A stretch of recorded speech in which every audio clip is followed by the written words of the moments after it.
news from the region and from around the state. It's Florida Focus. Good evening, and thank you for joining us on this Friday edition of Florida Focus.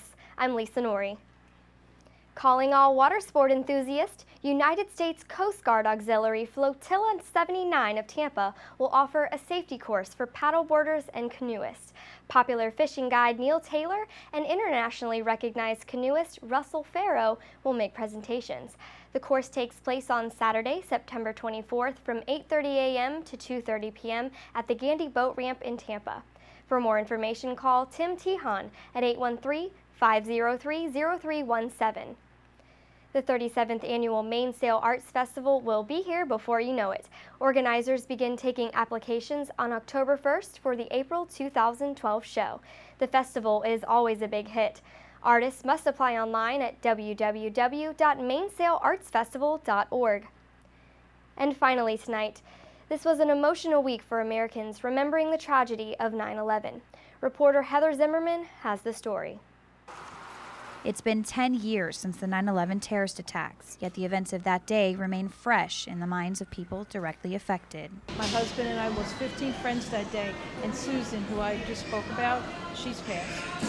Ann Coster, survivor who was on the 81st floor in the first tower, says her friend Susan stopped to take a break after heading down several flights of stairs, a break that cost her life.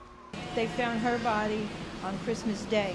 Ken Roblox, survivor from Tower 2, recalls the heroes that were running towards the buildings while others were running out. I see their faces. I see the people going in the opposite direction to what I was doing. I guess what I learned that day was the heroes aren't the people who are leaving the building. The heroes are the people going into that building. United Airlines pilot Victor Saraceni died after his plane had been hijacked and flown into the World Trade Center. His sister-in-law recalls the phone call to Victor's wife that day. I finally reached my sister later on that day. And Victor, if Victor did anything, he called you 50,000 times a day. And I said, Ellen, are you sure? Are you sure? And she said, Victor didn't call. And that's how she knew for sure it was him. And she said, Victor would have called me.